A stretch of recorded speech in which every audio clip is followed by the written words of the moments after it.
세상에 떠도는 기묘한 괴담들. 첫 번째 이야기. 어두운 밤중에 학교에서 실제로 겪었던 실화괴담. 내가 중학생이었을 때 같은 반에 K라는 여자애가 있었다.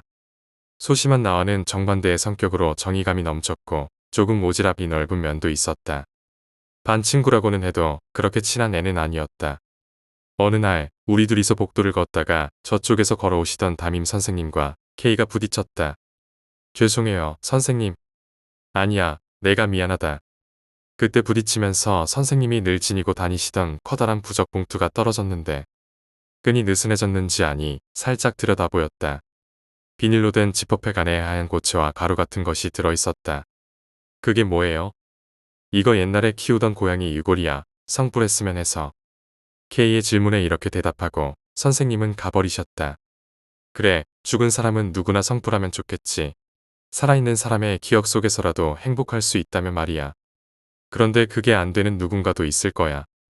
음악실 귀신 얘기는 전에도 들은 적이 있었다.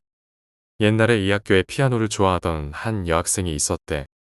연주 실력이 상당히 좋아서 장래가 유망했고 사랑하는 연인까지도 있었다고 하는데 어느 날 갑자기 건널목에 뛰어들어서 자살을 했다는 거야.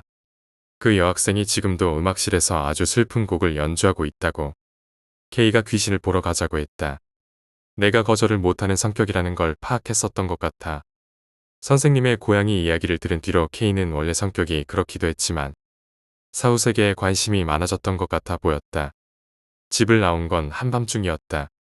우리 둘은 학교에 숨어들어 음악실로 향했다. 정말 피아노 멜로디 소리가 들려왔다. 소리를 따라 음악실 문을 열자 교복 차림의 여자애가 피아노 앞에 앉아있는 게 보였다. 등골이 오싹해졌다. 예쁜 아이이긴 했다. 하지만 이 세상 사람이 아니라는 것은 분명했다. 그런데 이상한 게 하나 있었다. 피아노 소리가 끊임없이 흐르고 있긴 했지만 뭐랄까?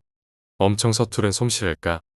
삐걱거리고 선율이 고르지 못한 게 전혀 아름답지 않았다. 소문이 잘못된 거였나 생각하면서 K를 보자 그 애가 그 귀신 곁으로 다가가는 거야.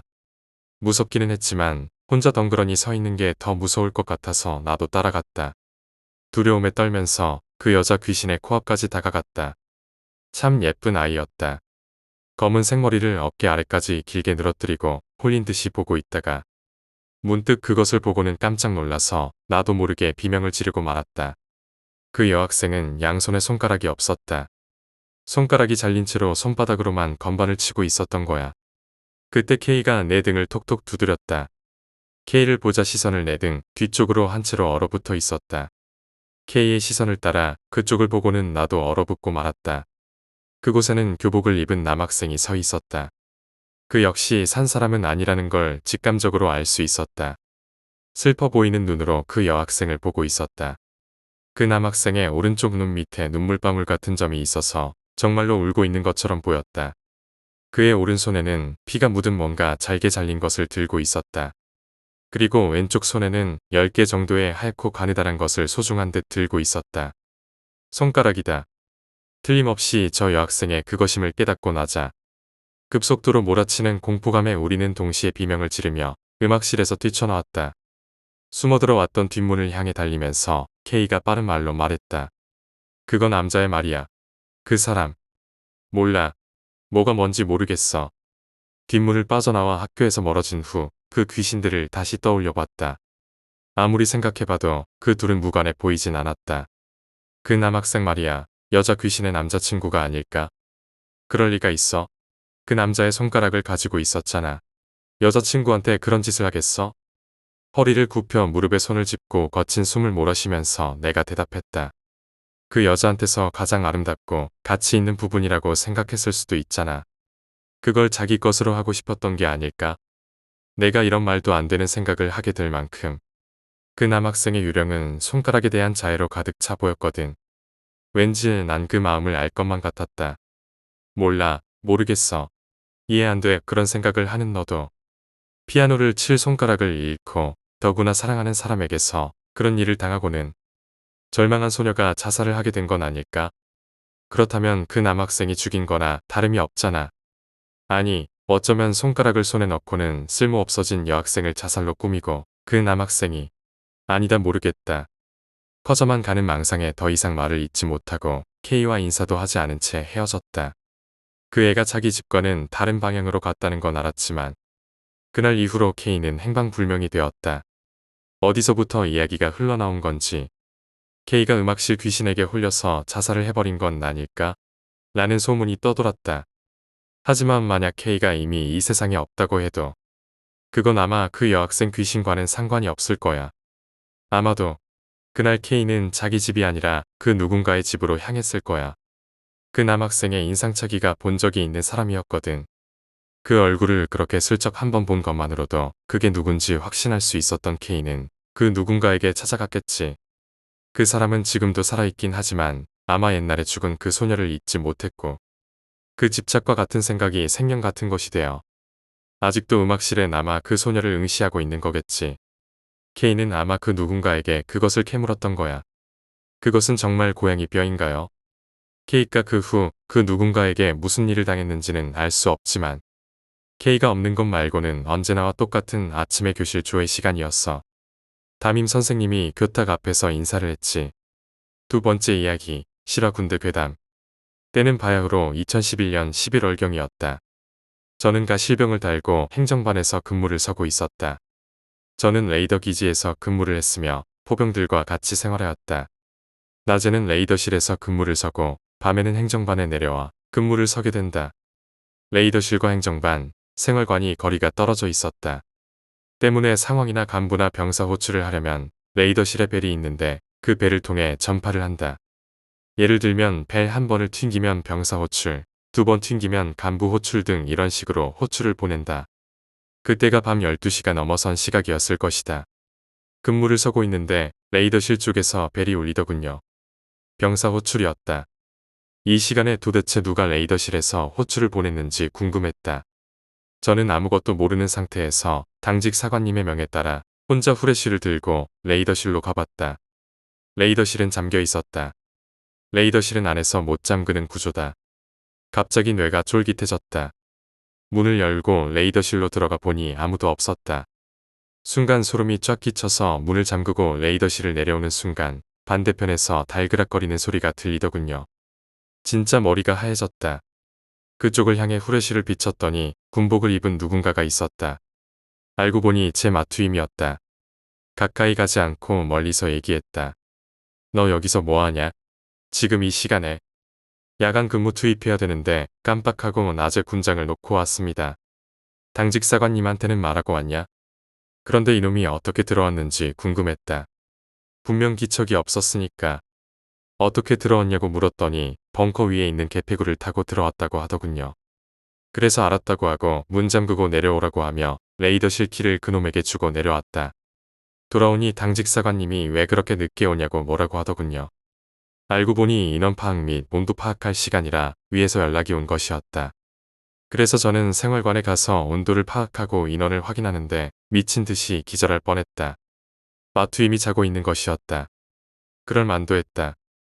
단순히 생각하면 제가 행정반에 들어가 있는 사이에 마투임이 들어왔다고 생각할 수 있겠지. 하지만 제가 행정반에 머물렀던 시간은 30초 안팎이었다.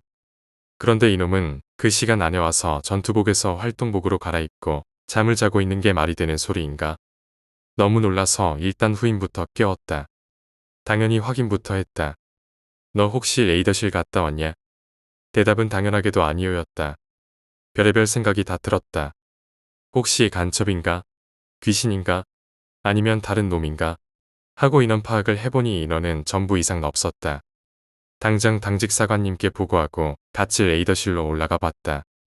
아, 앞에 말씀을 못 드렸는데 벙커 안에 레이더실이 있다. 벙커 문을 열어야 레이더실로 들어갈 수 있다. 왔더니 벙커 문이 잠겨 있더군요. 진짜 몸에 털이 삐죽삐죽 서는 느낌이었고 당장이라도 도망가고 싶었다. 키가 없어서 예비키로 벙커 문을 열었다. 봤더니 레이더실도 문이 잠겨 있었다. 저쪽입니다. 저쪽에 있었습니다. 저는 그 물체가 있었던 곳을 가리켰다. 당직 사관님도 좀 무서웠는지 천천히 접근하더군요. 물론 아무것도 없었다. 그런데 바닥에 무언가 있는 것이 보였다. 봤더니 제가 주었던 열쇠였다. 진짜 할 말을 잃었다. 결론은 키가 안에 있었고 저는 문을 잠그지 않고 내려왔는데 문은 잠겨 있었고 처음에 저를 미친놈 취급하던 당직 사관님도 많이 놀란 표정이었다. 그 다음 날 아주 이 이야기로 난리가 났다. 선임들끼리도 거짓말이네, 간부들끼리도 말도 안 되네, 등등. 괜히 죄 없는 제 마투이만 물고 늘어지고 저와 그날 당직 사관님만 미친놈 된 기분이었다. 그것보다도 레이더실에 있기가 죽기보다 싫었다. 운이 좋게 그 다음 달에 개편이 되어서 부대를 옮기게 되었다. 부대를 옮겨서도 그 얘기를 해주었는데 또한 미친놈 취급하길래 그냥 얘기를 안 꺼냈다. 지금은 물론 전역했지만 지금도 술 한잔하면서 친구들한테 얘기해주면 아무도 안 믿는다. 미치고 환장할 노릇이다. 참고로 저는 2013년 2월 1일 부로 전역했다. 진짜 무슨 말이 필요하겠나? 아무도 안 믿어주고 귀신을 봐도 봤다고 할 수 없는 이목 같은 상황. 이제 체념했다. 믿든지 말든지 자유다. 그때 생각하니 다시 한번 오금이 저린다. 세 번째 이야기, 수원역 괴담. 겨울이었다. 수원역에서 일어났던 일이다. 지금은 나왔지만 그 당시엔 내가 회사 기숙사에서 살고 있어서 회사 기숙사까지 가는 버스를 타려면 수원역 맞은편에 있는 쌀브라는 속옷 가게 앞에서 버스를 기다려야 했다. 그때 버스가 1시간에 한 대씩인가 아니다 30분인가 암튼 그렇게 있었다. 막 버스를 눈앞에서 놓치고 어쩔 수 없이 기다리고 있어야 했다. 날도 진짜 너무 추워서 차라리 그냥 카페에서 시간이나 때울까 하는 생각이었다. 그때 갑자기 어떤 사람이 말을 거는 것이다. 난 처음에 남자인 줄 알았다. 머리도 짧고 뭔가 이목구비나 암튼 전체적으로 생긴 게 되게 중성적인 사람이었다. 하지만 볼록한 가슴을 보고서야 여자인 걸 알았다. 그 사람이 내 쪽으로 오면서 말을 걸었다. 아까부터 보고 있었는데 굉장히 선한 인상을 가지셨네요. 내가 그날 화장을 좀 진하게 해서 사납게 보였는데도 선한 인상을 가졌다는 말에 좀 어리둥절했다. 돌을 나세요? 뭐 그런 건가 싶었지만 일단은 잠자코 듣고 있었다. 감사합니다. 당황스러우시죠? 갑자기 제가 와서 이렇게 말 걸으니까. 학생이신가요? 어려 보이시는데. 아니요, 학생은 아니고요. 나이가 어떻게 되시는지. 20살이요. 아, 혹시 X회사 다니시는? 네, 버스 기다리고 있어요. 그렇군요. 알겠습니다. 인상이 너무 좋아서 말 걸었어요. 그러면서 뭐 착하게 살아라 했던가? 암튼 뭐라고 블라블라 말하고 그냥 사라졌다. 그런데 내가 뒤에서 그 사람 가는 걸 봤는데 걸어가는 와중에도 주위 사람들한테도 말 걸고 그러던 거 보니 나한테만 그런 건 아니구나 하고 그냥 넘어갔다. 그러고 나서 진짜 그 일을 완전히 까맣게 잊어버린 진짜 딱 한 달 뒤였다. 12월이었다. 원래는 주말에도 기숙사에 있다가 한 달에 두세 번 정도 집에 내려가는데 금요일에 집에 갔다가 일요일에 다시 수원역으로 갔다. 회사 버스 타려고 속옷 가게 앞에서 기다리고 서 있는데 갑자기 어떤 되게 허름한 옷차림의 할머니가 오셔서 말을 걸었다. 내가 손이 너무 시려워서 그러는데 장갑 좀 빌려주면 안 될까? 그런데 딱 할머니 옷차림새랑 행색이 정말 너무 얇았다. 얼굴에는 보자기 같은 걸 두르셨고 진짜 거의 다해진 넝마 같은 걸 몸 위에 두르셨다. 얇은 치마에 맨발로 고무신을 신고 계셨다. 손은 진짜 새빨갛게 변해 있었고 뭔가 무거운 보따리 같은 걸 3개 들고 있었으며 등에는 커다란 등산용 배낭 가방을 메고 계셨다. 딱 봐도 진짜 너무 안쓰러워서 일단 장갑을 빌려드리고 목도리도 둘러드린 다음에 가까운 거리면 짐이라도 들어드리고 좀 멀면 택시 태워드리려고 어디까지 가냐고 물어봤다. 할머니, 어디까지 가세요? 나 우리 아들 찾으러 가. 아들 찾아야 하는데. 그러면서 계속 아들거리셨다. 그래서 좀 장애가 있으신가 생각이 들었다. 우리 집 할머니도 치매가 있으시고 아무튼 여러모로 안타까워서 보고 있는데 갑자기 할머니가 짐을 들더니 그 속옷 가게 옆 골목길로 들어가셨다. 할머니가 들어간 쪽은 골목길 뒤편에 있는 상가, 유흥가 같은 곳이랑 통해져 있는 곳이었다. 유흥가라고 해도 환락촌 그런 곳은 아니고 그냥 아줌마, 아저씨들이 즐기면서 놀 수 있는 캬바레, 나이트클럽이나 횟집 같은 게 많은 곳이었다. 사람들이 많은 곳이라서 인적이 드문 곳은 아니었다. 할머니가 그런 곳으로 가시길래 일단 나도 따라가면서 짐을 들었는데 생각보다 짐이 되게 가벼웠다. 보자기에 쌓여있는 2개를 들었는데 부피와는 다르게 엄청 가벼웠다. 지금 생각해보면 솜덩어리나 그런 게 아니었을까 추측된다. 암튼 할머니를 따라서 걷는데 할머니가 걸음이 엄청 빠르셨다. 등도 굽으셨고 연세도 많아 보였는데 게다가 하필 그날 내가 옷커희를 신고 있었는데 전날 밤에 눈이 내려서 바닥도 미끄러웠다. 그래서 넘어지지 않으려고 조심하면서 바닥 보면서 할머니 뒤를 쫓아갔다. 보다 보니 점점 이상한 인적이 드문 그런 곳으로 가는 것이다. 뭔가 주인 없는 상가가 많았고 전체적으로 좀 물씬연스럽고 사람 인적도 뜸한 곳이었다. 난 수원역에 그런 곳이 있다는 걸 처음 알았다. 암튼 생전 처음 보는 골목길에 들어서니까 왠지 좀 겁이 나는 것이다. 그래도 나는 설마 할머니가 나한테 해코지할 거란 생각은 못했다. 지금이야 네이트판이나 그런 곳에서 할머니 조심하세요. 신종 납치법 이런 식으로 경고 글이 많이 올라오지만 그전만 해도 그렇게 상세하게 나오진 않았고 그런 거에 관심도 없었기 때문에 난 정말 의심 없이 졸졸 따라갔다. 지금 생각해봐도 병신이었다. 그러다가 할머니가 웬 가정집 같은 곳에 멈춰서더니 나를 쓱 돌아보는 것이다. 여긴가 싶어서 집 내려드리고 다시 돌아가려고 했는데 할머니가 내 옷을 붙잡으면서 말했다. 여기까지 오게 했는데 차라도 한 잔 마시고 가. 나는 괜찮다고 했는데 할머니가 막무가내로 내 팔을 붙잡고 그 가정집 안으로 끌고 들어갔다. 녹색인가 짙은 초록색 대문을 열고 안에 들어가서 대청마루 같은 곳에 나를 앉혀두고 할머니는 부엌으로 들어가셨다. 주변을 이렇게 슥 둘러봤는데 건너편 방에 열려진 문틈 사이로 웬 사람 눈이 보였다. 그러더니 나랑 눈이 마주치자마자 바로 방문을 닫았다. 그때부터 뭔가 이상한 걸 알아채고 할머니한테 저 그냥 가볼게요 하고 서둘러 일어나서 가려고 했다. 그러자 할머니가 막 뛰어오면서 어딜 가냐고 차 한 잔 마시고 가라고 했다. 뭔가 나한테 대접 못해줘서 안타까운 그런 분위기보다는 나를 놓칠 수 없다는 그런 분위기로 나한테 막 달려오셨다. 그 모습을 보고 기겁해서 빠른 걸음으로 대문 쪽으로 갔는데 갑자기 대문이 벌컥 열리면서 사람 2명이 들어오는 것이다. 얼굴 보자마자 헉 소리가 나왔다. 바로 한 달 전에 수원역에서 봤던 그 되게 중성적으로 생겼던 돌을 아십니까 였다. 그리고 뒤에는 웬 비닐을 쓴 남자도 있었는데 한 40대 정도 되어 보였다. 둘이 들어오면서 그 여자가 나보고 말했다. 어디를 그렇게 급하게 가시나요? 그러면서 나를 뒤로 밀었다. 내 팔은 할머니한테 잡혔고 그제야 사태가 이상하다는 걸 깨달았다. 할머니 팔을 뿌리치면서 나 약속이 있다고 얼른 가봐야 한다고 말했는데 할머니 힘이 얼마나 세신지 팔을 도무지 뿌리칠 수 없었다. 여자가 웃으면서 일단 안으로 들어가서 앉아서 얘기하자고 했다. 대충 분위기상 내가 이 사람들을 뚫고 나가긴 힘들다는 걸 알고 상황 봐서 도망쳐야겠다는 생각이 들었다. 일단 잠자코 다시 마루 위에 앉았다. 그러자 다시 할머니는 부엌으로 가고 내 맞은편에 여자가 앉고 내가 앉아있는 곳 앞에 남자가 팔짱을 끼고 서 있었다. 할머니는 다시 사라지고 없었다. 그러고 나서 여자가 나한테 본격적으로 얘기를 했다.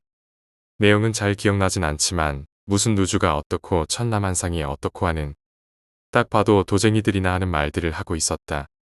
그런데 여자가 자꾸 얘기하는 중간중간마다 말했다. 왜 차 안 드세요? 맛있는 거예요. 진짜 똥줄 타는 상황에서 차가 목구멍으로 넘어가겠나? 그래서 그냥 차 마시는 척만 하고 마시진 않았다. 그런데 여자가 앞에서 자꾸 뭔가 말을 하는데 옆을 슬쩍 보니까 마루에 앉아있던 남자가 책을 읽고 있었다. 그래서 진짜 기회는 그때뿐이라 생각하고 발을 들어 앞에 있는 여자의 가슴팍을 차버렸다. 여자가 넘어졌고 그때 남자가 나를 쳐다봤다. 나는 들고 있던 커피를 남자한테 휙 뿌리고 진짜 한달음에 도망쳤다. 대문을 딱 잡았는데 이게 자물쇠 채워지고 빗장도 채워져 있어서 그걸 다 푸는 사이에 잡힐 것 같았다. 그래서 일부러 그 사람들이랑 거리를 벌리려고 마당을 한 바퀴 쭉 달리다가 구석에 있던 빈 계집 같은 것과 이것저것 비품들을 보고 그것들을 밟고 올라가서 담벼락을 기어 올라갔다. 진짜 담벼락을 탄 순간 내 바로 뒤에 남자가 쫓아온 걸 보고 오줌 지릴 뻔했다. 암튼 그렇게 담벼락을 넘어서 바닥에 떨어진 후 담장 위를 보니 남자도 담벼락을 타려는 게 보였다. 벌떡 일어나서 옆에 있던 돌을 집어 남자의 손가락을 찍었다. 남자가 손가락을 잡길래 돌을 그 남자의 얼굴에 던져버리고 다시 바로 막 도망쳤다. 중간에 대문 열리는 소리가 들렸다. 여자도 쫓아오는 것 같아서 미친 듯이 뛰었는데 대체 어디로 가야 될지 모르겠는 것이다. 그래서 일단 막 골목 사이사이로 뛰었다. 난 진짜 평소에도 완전 저질 체력이었고 3년 동안 제대로 뛰어본 적도 없어서 진짜 너무 힘들었다. 자꾸 느려지고 이러다가 금방 붙잡힐 것 같아서 코너를 돌자마자 제일 처음 보인 건물 안으로 들어갔다. 계단을 올라가서 창문으로 바깥을 봤는데 남자는 다시 막 주변을 뛰어다니고 여자는 내 건물 맞은편으로 들어가는 것이었다. 그런데 그 건물 문이 잠겨 있어서 그냥 다시 나와서 내가 있는 건물 안으로 들어오는 것이었다. 진짜 좆됐다 생각하면서 일단 소리 내지 않게 계단을 타고 올라갔다. 그나마 다행이었던 건 아까 도망쳤을 때 신발을 버리고 와서 스타킹만 신은 상태라 소리 나지 않게 올라갈 수는 있었다. 옥상까지 올라갔는데 옥상문을 열면 소리가 날 것 같았다. 밑에서 계단 올라오는 소리가 들리는데 진짜 완전 똥줄 타서 어쩌지 하며 고민했다. 차라리 옥상에서 다른 옥상으로 건너뛸까 그런 생각까지 했다. 그런데 옆에 보니까 웬 다락대야? 잣주빛의 커다란 대야 같은 게 되게 많이 놓여 있었다. 제일 구석에 있는 큰 것 하나를 열었는데 때마침 안이 텅 비어 있었다.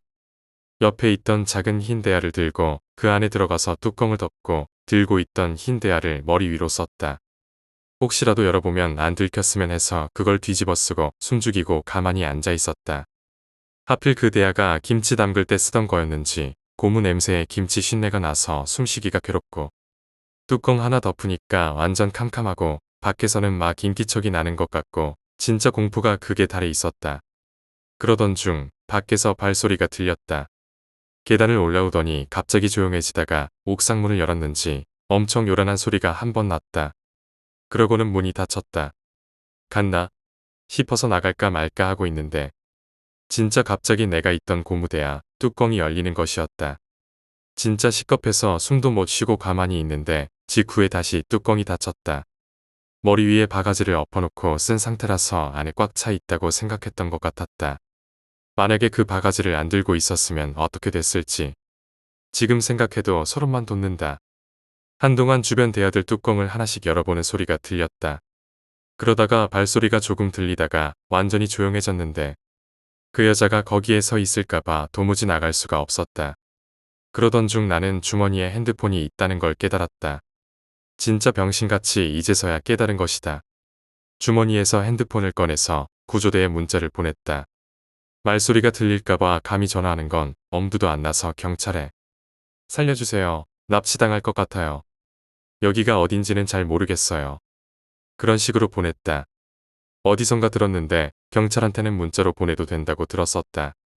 그래서 답신으로 접수되었습니다. 라는 문자가 왔다. 진짜 한동안 추위와 두려움과 질식할 것 같은 고통 속에서 덜덜 떨었다.